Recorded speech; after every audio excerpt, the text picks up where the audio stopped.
Ja, meine Damen und Herren, bedanke mich bei all denen, die ausgeharrt haben. Wir haben eifrig gearbeitet und haben heute Abend über die 4 Säulen noch einmal gesprochen für die Zukunft der Wirtschafts- und Währungsunion. Dabei war erstens das Thema natürlich die Bankenaufsicht. Wir haben ja immer gesagt, es muss gelten, Qualität muss vor Schnelligkeit gehen, aber nichtsdestotrotz wollen wir zügig arbeiten. Das heißt, die Aufsicht wird zum 1. Januar nicht die praktische Arbeit aufnehmen können. Aber wir geben unseren Finanzministern einen ehrgeizigen Auftrag, den Rechtsrahmen bis zum Januar, also bis zum 1. Januar 2013 fertigzustellen. Und dann wird im Laufe des Jahres 2013 diese Finanz- oder Bankenaufsicht aufgebaut und dann ihrer Arbeitsfähigkeit zugeführt.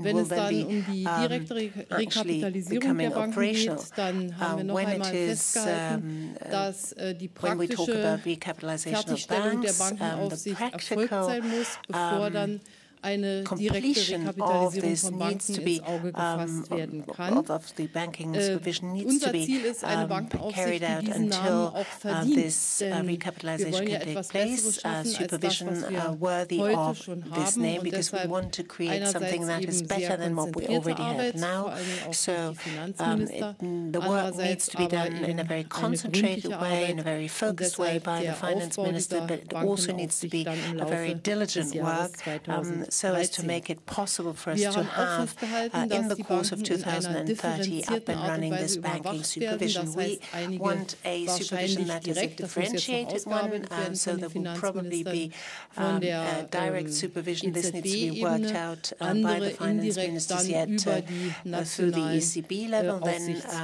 a different kind of supervision also through the national supervisory authorities. We then talked about cooperation in the fiscal ist der Gedanke noch einmal aufgenommen worden und wird von den 4 Präsidenten bis zum Dezember dann auch noch mal weiter mit den Mitgliedstaaten konsultiert, dass wir in Zukunft Verträge schließen zwischen der Europäischen Kommission auf der Grundlage der nationalen Länderempfehlungen mit den Mitgliedstaaten und dann daraus auch Vereinbarungen treffen, nach denen die Wettbewerbsfähigkeit verbessert werden kann. Und wir haben auch den Ratsvorsitzenden beauftragt, die Fragen einer besonderen solidarischen Finanzeinheit, sage ich einmal, nochmal zu erforschen. Da gibt es noch eine Menge Diskussionsbedarf. Ganz besonders war vielen wichtig, dass das entkoppelt wird von der mittelfristigen finanziellen Vorausschau, weil dieses Instrument